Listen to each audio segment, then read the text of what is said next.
আইনের প্রতি শ্রদ্ধাশীলের জন্য আইনের মাধ্যমে মামলা থেকে মুক্ত হয়েছেন তারেক রহমান। বিএনপির কেন্দ্রীয় নেতা দুলু। নাটোরের বিশেষ প্রতিনিধির পাঠানো তথ্যছবিতে বিস্তারিত।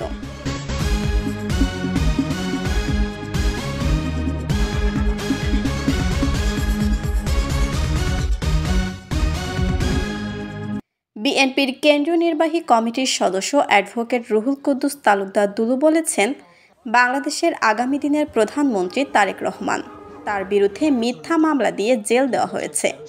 তাকে 21শে আগস্টের মিথ্যা মামলায় জেল দেওয়া হয়, 10 ট্রাক অস্ত্র মামলায় জেল দেওয়া হয়। কিন্তু তখন তিনি বাংলাদেশের এমপি বা মন্ত্রীও ছিলেন না। তিনি যদি বাংলাদেশ এয়ারপোর্টে আসতো তাহলে কোটি কোটি মানুষ তাকে সংবর্ধনা দিয়ে নিয়ে আসতো। তারেক রহমান আইনের প্রতি শ্রদ্ধাশীল, তাই আইনের মাধ্যমে মামলা থেকে মুক্ত হয়েছেন।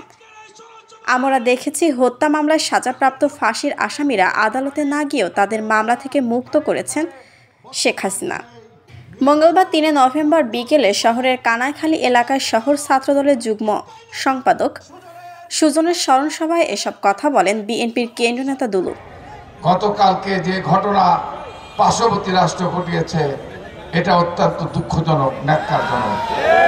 আমরা এই ঘটনার প্রতিবাদ জানাই, কারণ বাংলাদেশের মানুষ 1971 সালে স্বাধীনতার যুদ্ধ করে এদেশের 30 লক্ষ মা বোনদের রক্তের বিনিময়ে বাংলাদেশের স্বাধীনতা, এই স্বাধীনতা আমরা অর্জন করেছি। আজকে এই 15 বছর যারা স্বাধীনতাকে বিক্রি করে দিয়েছে, যারা বাংলাদেশের সার্বভৌমত্বকে অন্যের কাছে বিকিয়ে দিয়েছে, আমরা তাদের বলতে চাই, কোন ষড়যন্ত্র, কোন চক্রান্ত বাংলাদেশের স্বাধীনতা, বাংলাদেশের সার্বভৌমত্ব, বাংলাদেশের গণতন্ত্রকে বিপন্ন করতে আমরা দেব না।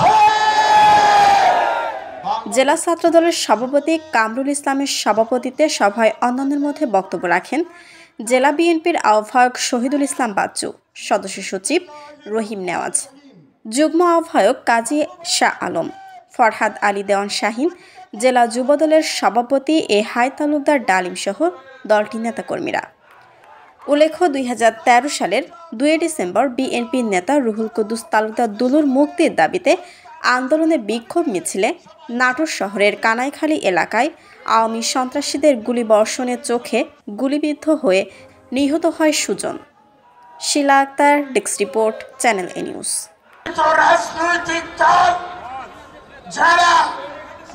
বিসমিল্লাহির রহমানির রহিম।